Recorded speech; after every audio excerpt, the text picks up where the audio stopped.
Hello and welcome to Banjo Strings and Drinking Gourds, the podcast at the Frontier Culture Museum of Virginia. I'm Alex. And I'm Rachel. Today we're doing a very interesting episode on very much local history. Our guests, Sally and Ray, will be discussing Staunton's history, how it was formed, what was here before the city, and how it's developed over time. So, Alex, I have a question for you.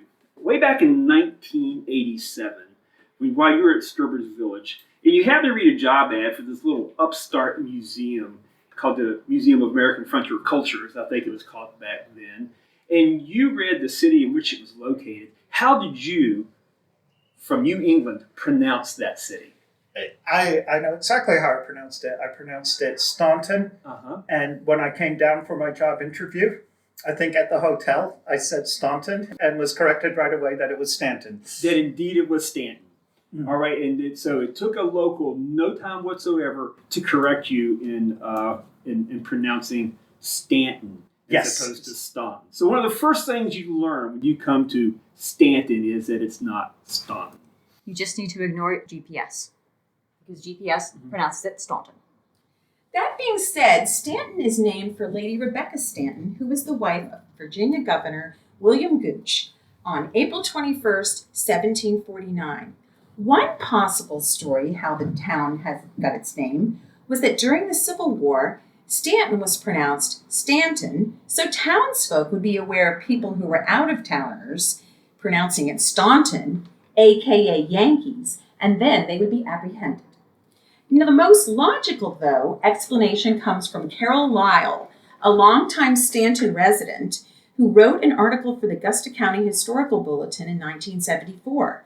She believes it was pronounced with a broad A sound, like Staunton. It's the sound the British gave to Canterbury, which, like Staunton, was originally spelled Contraberry. The British pronounce it like the A in father, and the Americans tend to flatten the vowel. The A can also be pronounced, though, like the A in hat. Lyle says it could have been pronounced Staunton all along or Staunton. Surprisingly, she concludes the article saying that pronunciation follows spelling, so Staunton may down the road be actually pronounced with a U sound. You have English roots, Alex. What are your thoughts? I think it's always going to be pronounced Staunton. It's a lot easier to say than Staunton. Well, I've always told, since I grew up here in Staunton, that you can't call it Staunton unless you have a quarter in your pocket. So what that means is you can only use Staunton if you have some sort of financial means, if you have some sort of standing in the community, which, of course, my kind of folk did not. As a matter of fact, I use the word Staunton, and I have aunts and uncles. If I used the word Staunton, I'd probably have aunts and uncles. So there might be some regional, dialect. Well, now we know how to say the name of the town. Can you tell us a little bit about who was living here first? Okay, there was a Native American presence in the Shenandoah Valley from early on, and even in this area, in the Staunton area. But by the time the first settlers arrived into the Shenandoah Valley, into the Staunton area, there was no real Indian settlement to what was going on here. So it's unfair to say, though, that there was not an Indian presence in the Shenandoah Valley. There was an identified group of Indians called the Lewis Creek Mound Culture that lived in this area. As a matter of fact, Lewis Creek runs right through Staunton.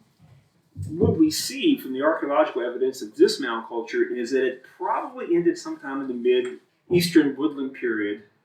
And archaeologists believe, and there are several accretional mounds in the area. There's one near Churchville, just west of Staunton. There is one near Verona, a little, say, northeast of Staunton a little bit. So there's two sites in the immediate area. And based on everything the archaeologists have, what I've read that they've done about that, is that they believe this group of people may have been Eastern Siouan speakers. They also think that these sites don't show any of the typical signs of disease, warfare, or famine, which would make a group of people come up and leave. So some of the archaeologists in the Shenandoah Valley think that many of the Indians that lived in this area during that time period just probably cast their fortunes with a bunch of Indians, running up and down what's now called the Great Warriors Path. Shenandoah Valley has always been sort of a highway for these types of migrations and trade. Speaking of trade and going up and down the valley, there was one Indian raid that we have documentation about. This occurred in June of 1754. A group of 12 Northwestern Indian warriors stopped at John Lewis's house, and we'll be talking about John Lewis in just a little bit, having returned from the south on their way homeward. They had gone south originally to seek revenge on the Cherokees for a past injury received. Some of the Lewis's neighbors who had suffered attacks from Indians happened to be at the Lewis's house as well. These neighbors insisted that the group remain until nighttime and demonstrate their dances. The Indian warriors agreed, and then the neighbors left and began assembling other neighbors who had suffered from Indian murders. A large fire was made, a cow killed and cooked. The Indians assembled were both cooking and dancing and eating, of course, till they had full stomachs. And they drank whiskey and were continuing to dance until the observers were satisfied with their display. The Indians went on their way northward as far as Middle River and lodged in a barn. When the neighbors were sure the Indians were fast asleep, they were upon them with axes, knives, and guns. Quote, "For that night's doing, many Virginia wives were made widows and mothers childless." End of quote. In a parenthesis, this story is told by Governor Gilmer, who was a grandson of Thomas Lewis, John Lewis's oldest son. End of parenthesis. So you just described a horrific early interaction between European settlers and the Eastern Woodlands groups that were coming through the valley. Can you describe more about the early Europeans and their story coming into Staunton and the actual founding of Staunton as a European settlement? Okay, the first actual private landowner in what is now Staunton is a man named William Beverly. He's kind of an interesting character. He was a wealthy Tidewater landowner who was very interested in settling and speculating land in the Shenandoah Valley. And he just saw that it would be a great source of income. So he obtained his grant from the Lieutenant Governor of Virginia at the time, William Gooch, for over 118,000 acres. And as it says, between the great mountains on the River Shenandoah, and he soon put up some sort of structure called Mill Place. Some sort of structure, that's the early name of Staunton, it was called Mill Place. And but he was going after people to settle his land. He was putting out notices in Pennsylvania that he had land for sale, and he was recruiting other people to bring him settlers, and he was doing everything he could to get this land settled. One of the interesting things about William Beverly is we don't know if he stayed in Staunton too much or not. I don't think the nightlife in Mill Place was very good at this time period. So he was getting folks to show up, and he was also, this is kind of interesting for large landowners of the area of that time period, and he was offered any squatters that he would see. He would offer the land that they'd already cleared, that they'd already improved. He would offer them for sale without throwing them off. One of them was none other than John Lewis. In fact, Lewis had the largest single tract of land in Beverly Manor. He had 2,071 acres for the bargain price of 14 pounds. Beverly's standard price was 1 pound for every 40 acres. Funny thing, John Lewis didn't pay anything for the land, since he was actually the welcome wagon, or the person providing a place for folks interested in settling at Beverly Manor to stay, to be entertained, and fed. And John Lewis had a very good reason for coming to the Shenandoah Valley in 1732 and building his home. Let's back up a little bit. We got to tell a little bit of background here on John Lewis. You see, John Lewis left County Donegal in the Ulster province of Northern Ireland really and truly over land. John's father, Andrew Lewis, had rented land from Hugh Campbell, and they got on quite well. For example, being diligent and responsible tenants and a fair and responsive landlord. After Hugh Campbell died, his son, Mungo Campbell, took over as landlord. Mungo Campbell's character was completely different from his father's, Mungo being quite self-indulgent. Mungo Campbell imposed rack rents on John Lewis, an English practice of simply raising the rent for no apparent reason other than that seemed like the thing to do. John Lewis took the case to court and won. Mungo Campbell was not going to be stopped by the court's verdict, and he intended to impose his view by force. He went to Lewis's house with an unruly mob of supporters. John Lewis had been tipped off, and he had the whole family safely in the house. Mungo Campbell pounded on the door and demanded that Lewis and his family leave immediately. Of course, John Lewis refused. He waited for the landlord to come to his senses. Instead, Mungo Campbell stuck a loaded musket through the crack in the door and fired, instantly killing John Lewis's brother, who was ill and bedridden. The shot also tore through John's wife, Margaret Lynn's hand. John Lewis was instantly infuriated.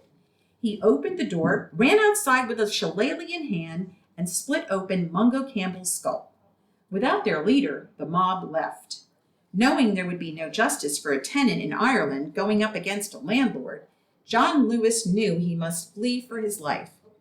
John Lewis was 52 years old when he came to America in 1730, probably on a ship captained by his wife's mother's cousin, James Patten. Margaret Lynn Lewis, being just in her late 30s, undoubtedly waited for him to get settled before coming over herself with their 5 children. John Lewis came first to Pennsylvania, then came down the Indian Trace, later known as the Great Warrior Path, or the Valley Pike, and other names, and stayed in the Shenandoah Valley. No native tribes at the time called Shenandoah Valley home. Facing south along a creek that had a strong spring, John Lewis built his home, Bellefonte, in 1732. First it was limestone rocks for the foundation, and then trees, specifically oaks or chestnuts, 3 feet in diameter and 20 feet long. Usually when it was time for a house to be built, the entire community pitched in. Except at this time, there were only 3 families in the area. Since John Lewis's house was first, his house was the welcoming place for travelers to stay. At times, a meeting house. At other times of trouble, a fort.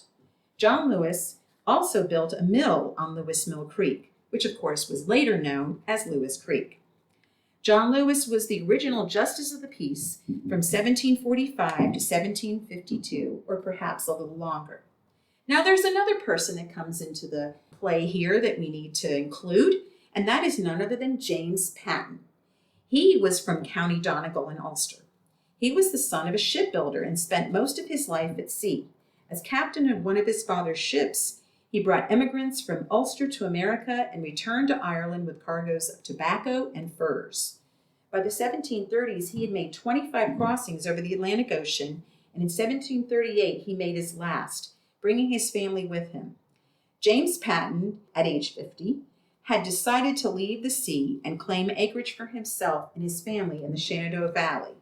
About 1739, James Patten built his own home, Spring Hill, near what is now the South River. Patten had a 1,400-acre tract of land. Like Lewis, he too built a mill and welcomed travelers with business-related hospitality. The 2 of them were quite similar and strongly opinionated, and a story would be helpful here.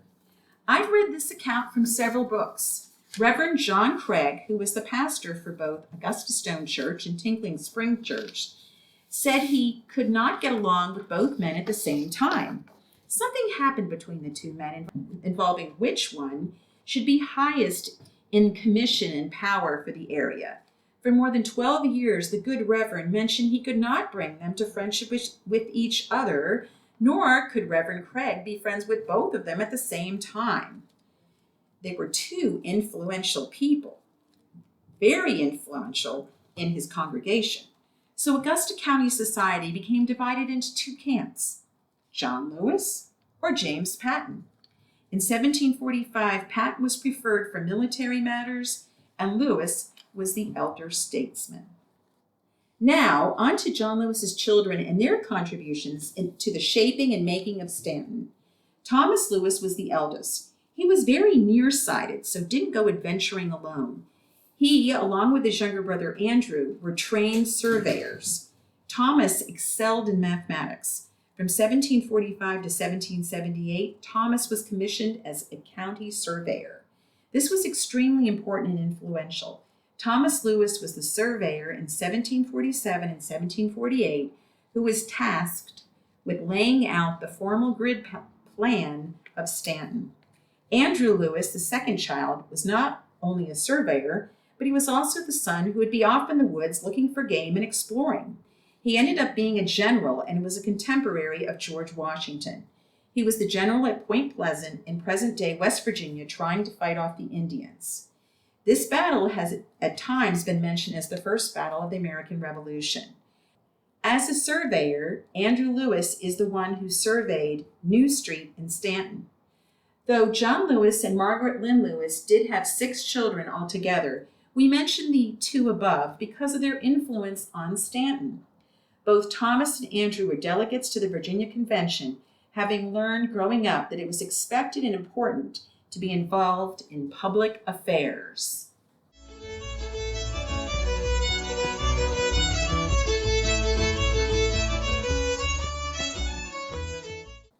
See, Augusta County was formally organized in 1745, and the first meeting of the justices was held on December 9th of that year.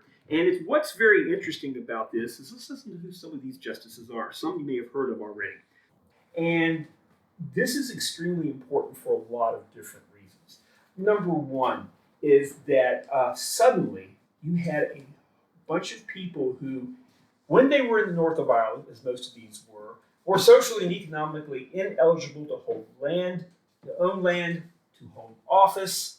But yet, when they make it to Augusta County, by default, one might say, you suddenly have this glass ceiling, perhaps, as you might call it, has been broken.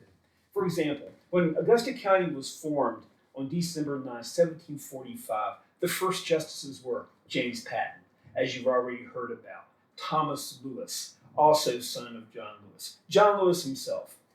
These were all the first justices. James Patton qualified as sheriff, probably an office he could not have held in Northern Ireland. And the list goes on. The next day, on December 10th, 1745, Thomas Lewis qualified as surveyor. And an interesting thing to this is the sheriff was ordered to summon guard to keep prisoners and to provide shackles, bolts, handcuffs, and fetters of iron, which I imagine gave work to a local blacksmith. We go into February, and this is when Augusta County, this is the February court session. This is when things start to get interesting, and it really begins, in my estimation, to look like a county seat. Samuel Wilkins applies for an ordinary license at his house. And I don't know if this is related to it or not, but William Linville is committed and fined for being drunk. Okay, on February 12, 1745, again, Augusta County Court records, Robert McClanahan wants to have an ordinary license at the courthouse. So does John Hutchison, who also applied on the same day. So what we have here are a whole bunch of lawyers and a whole bunch of taverns, and I imagine that litigation is going to go through the roof. Also, in February of 1745, fines were placed for attorneys interrupting another or speaking when not employed, and they will be fined 5 shillings for that. There is another story that bears mentioning here. I happen to have information from another source that there was a feud between John Lewis and James Patton, which began about 1741 or 1742. The feud may have been related in part to the location of the Tinkling Spring Church. I need to go backwards just a moment and give you a little church history. Reverend John Craig was the Presbyterian minister for both Augusta Stone Church and Tinkling Spring Church. The Augusta Stone congregation was known for being fewer in number, had less material or worldly goods, but they were good-natured, prudent, governable, and liberally gave from what God gave them for religious uses. The congregants readily fixed on the location and agreed on a plan for building the church. They contributed cheerfully both money and labor to accomplish the building of the meeting house. The congregants from Tinkling Spring were a different story altogether, being more haughty and stubborn. The congregation was larger and more affluent. The leaders were close-handed about contributing for religious uses, and they could not agree for several years upon a plan to build the meeting house or exactly where it should be located. Both John Lewis and James Patton were a part of this congregation. Now back to the location of Tinkling Spring Church. Both Reverend Craig and doubtless John Lewis wanted the church built north of the spring, while James Patton and most of the congregants wanted the meeting house built at the Tinkling Spring. Finally, the Reverend had an idea. Why not ask Samuel Pilson, an older member of the congregation, to cast the deciding vote? Samuel Pilson chose for the church to be built at the spring. The irate pastor was not at all neutral in this controversy. He said, quote, "Are you too against me, Sammy? Well, I am resolved that none of that water shall ever tinkle down my throat," end quote.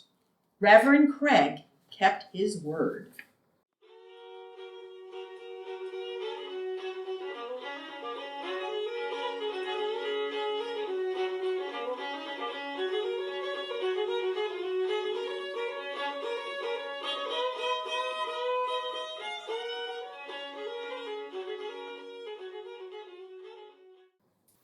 We've covered a lot of Staunton's early history, but how about Staunton's involvement in the Revolution? Was there anything in particular that we might want to talk about? The Staunton and Augusta County and the Shenandoah Valley certainly was not the battleground of the Revolutionary War. However, they did provide men, militia, and materiel to the cause of independence. One might say that the biggest influence that Staunton and people associated with Staunton had on American independence was political. Let's start with the Augusta Declaration. It's a little-known document which was ratified on February 22nd, 1775. And to give you the backstory on this, the First Continental Congress in the fall of 1774 sought to mend fences with Great Britain, and they wanted to, say, re-enjoy their rights as Englishmen. And this is all after the French and Indian War, when England had begun to levy taxes and rules on the British colonies. And the colonies' interest at that time was, we don't like what you're doing, it is unfair to us as Englishmen, but there was little talk during this time period of, let's say, revolution. And by 1775, none of this had been addressed or redressed by the British government. By 1775, a planned convention of colonies was to meet again in Richmond, and Augusta chose Thomas Lewis again and Samuel McDowell to represent this part of the colony. And the Augusta Declaration, which they drafted, eventually made its way to the Second Continental Congress. The Declaration said that we have no quarrel with England, except we want taxation with representation. We want to be free Englishmen. And this is very interesting language, is that their rights as human beings transcended their belonging to the British Crown. So this eventually made its way to the Continental Congress, which the Second Continental Congress, I should say, no original draft of the Augusta Declaration still exists. The only way we know about it is because it was recorded in the minutes of the Second Continental Congress, and there was resulting correspondence after that. The Second Continental Congress indeed sent a letter to Augusta thanking Augusta for its defense of the just, quote-unquote, just rights of mankind. It was signed by this pantheon of Virginia gods, George Washington, Patrick Henry, Richard Henry Lee, and Benjamin Harrison. So politically, Augusta, people from around Staunton, are adding to the revolutionary fervor. And of course, we can't discount the role that Staunton itself played in hosting Crockett's Western Battalion in their duty as POW guards, especially the German POWs that were captured throughout the course of the war and Staunton was home to both the Crockett's Battalion and those POWs. But that will be a topic of a very future podcast next season with our Crockett's Western Battalion expert, Sam. A quick plug as well, that's going to be our next major event, which will be at the end of August on Saturday the 27th and Sunday the 28th of August, where we will be hosting and representing Crockett's Western Battalion in their role as POW guards. So be sure to keep that on your calendar as well. After the war, when we were just beginning to enter into the early federal period, as the nation newly freed from England was just forming, there is this man in Staunton called Zachariah Johnson. And why is Zachariah Johnson important? He was born in 1742 and baptized by, as Sally mentioned, John Craig. And he was educated at the Augusta Academy near Fairfield, which is just south of Staunton. And he bought a farm in 1776. We know why that year is important. And this was near Laurel Hill, Virginia, almost within sight of Staunton. He joined the Augusta Committee of Public Safety and the Augusta Militia, and indeed he saw some action during the Revolutionary War.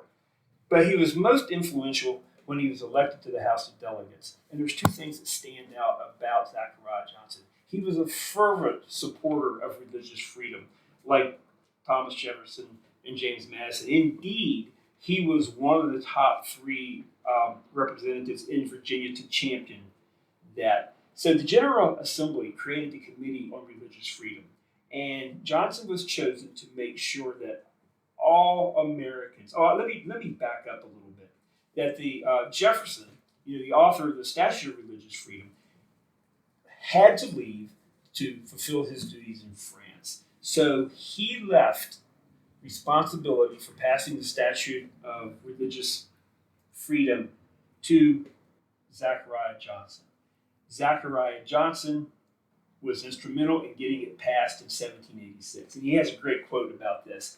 He says, "I was born a Presbyterian and I shall die a Presbyterian, but that day Presbyterianism should become the first religion of the country. I shall cease to be a Presbyterian." And then he was instrumental in 1787 as the Constitutional Convention started to meet. Virginia was on the fence. Virginia did not have enough votes to ratify the Constitution. And Johnson was representing people from Staunton and the Shenandoah Valley. And his persuasion of them to vote for the ratification of the Constitution was instrumental in getting our first president, George Washington, elected. It's very fascinating. I do have a question about Staunton. When did Staunton go from being more of like an area where there's a courthouse to really being a small city? When did Staunton really begin to grow? Well, Alex, Staunton started out having 13 1/2-acre lots in 1747.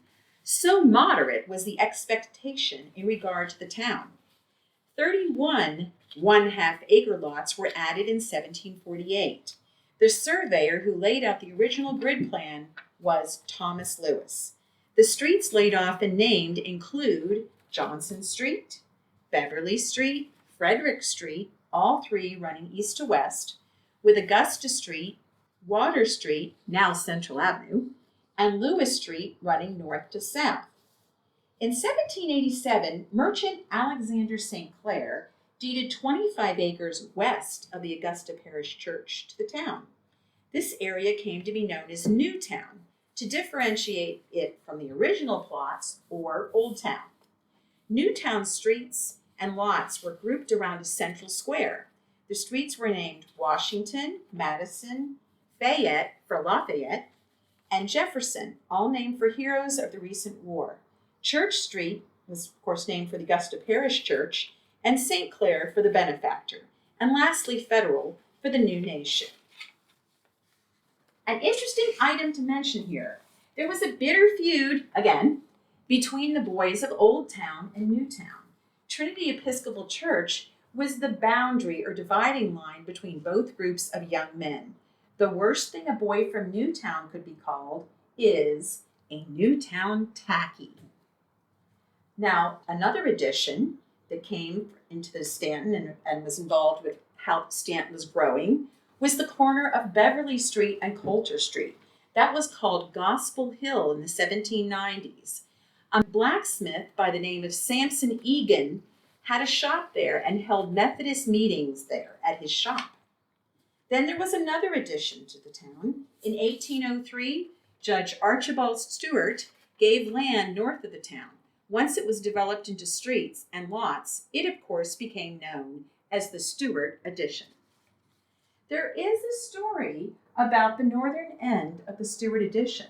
It was called Gallows Town, where, as the name implies, the town Gallows stood. This today would be the corner of New Street and Augusta Street. There was only one man who faced the gallows here for horse stealing, and he may have been not guilty. A mystery? Perhaps. John Bullitt was the black sheep of a respectable family in Staunton who lost his life on October 18, 1793. The saga began about 3 years earlier when John supposedly stole a great horse from the Augusta County plantation of John Nichols Sr. Some sources say Bullitt was actually loaned the horse by Nichols' son, who was afraid to confess the loan to his stern father. Bullitt was arrested when some say he was in the process of returning the horse. So in October of 1790, Bullitt was sent to jail in Staunton. He survived a brutal winter in jail without a fire and very few bed coverings. His case was extended twice, and suddenly it was September again, September 1791. Faced with another winter in jail and potentially the gallows, Bullitt escaped and enlisted in the U.S. Army. He deserted and was arrested for that in Fauquier County. He just about finished his time there when Archibald Stewart, the Augusta County Commonwealth's attorney, heard he was in jail. Stewart petitioned the governor in May of 1793 to have Bullitt returned to Staunton for trial. This was favored by all concerned because John Bullitt was the brother of Judge Cuthbert Bullitt of Prince William County. Bullitt was returned to Staunton and charged with feloniously stealing and carrying away Nichols' horse. It was common at the time to petition the governor to spare the life of a man convicted of horse stealing. 88 residents from Staunton and Augusta County signed the petition, and it was sent to Governor Henry Light Horse Harry Lee III on October 12th. Lee did not grant clemency, despite being told Bullitt suffered greatly in jail, having been put in irons, and that he was very penitent. Not long after the execution, a local resident built a cabin near the gallows. Residents would tell puzzled kids to go to John Gordon's cabin and say, "John Bullitt, what are you hung for?" Of course, the house or cabin would say nothing, which answered the question and was a way of telling the popular opinion at the time. How did Staunton grow into the city that we recognize today? Well, I'm only going to take us probably as far as the 1850s, but early on in the late 1700s, Staunton began to start to resemble a city. Staunton had the first volunteer fire department in the state, and a post office again appeared in 1793. The Staunton Academy, a classical boys' school, was founded in 1792. It got its first local chapter of the Masonic Order in 1786. And congregations of different denominations began to pop up all over the place. There were some for the Staunton Methodists in 1797, the Presbyterians in 1804, and others. And during this time, things were getting on. There was an economic uptick coming on around. So in 1802, Staunton had organized its own town government by electing 12 freeholders and to act as a mayor, recorder, alderman, and church councilman. And they also started doing all these nasty things like levying taxes and passing police ordinances. And Staunton's first truly elected mayor was a wealthy merchant named Jacob Swope. So Staunton was well on its way to becoming an institutional city. And indeed, some of these buildings still sort of dominate the Staunton cityscape. For example, Virginia School for the Deaf and Blind, with its wonderful Greek Revival architecture, was built in 1846. And shortly after that, in the mid-40s, there were 3 prominent female seminaries founded in Staunton up until the mid-1840s. And interestingly enough, they had curricula designed to challenge the minds of bright young women. Prior to this, most girls did not receive any sort of education past a standard elementary education. And each school was associated with major religious denominations. And in Staunton, it makes sense that they were Presbyterian, Episcopal, and Methodist.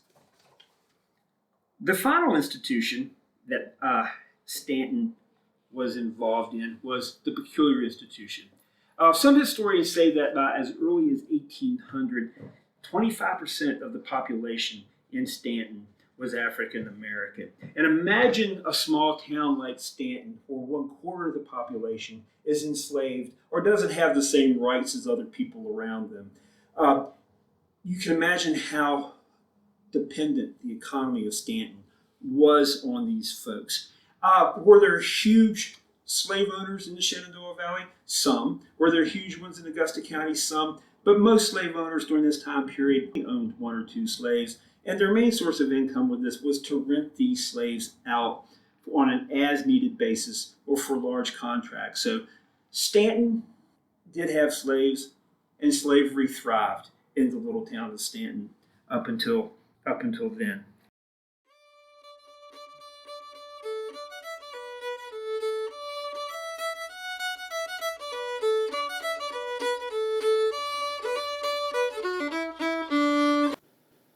Thank you, Ray and Sally. We hope you've enjoyed this snapshot into Staunton's history, how it was formed, and how it became the city that it is today.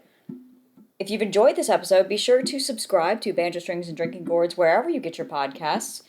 And if you're thinking about stopping by the museum, as we mentioned earlier, our next big event will be at the end of August. It's going to be Captives Across the Mountain, focusing on POWs during the Revolution, especially the role that Staunton and Crockett's Western Battalion played. So be sure to check out our website and our Facebook and social media for more information on upcoming events, and we hope to see you next time.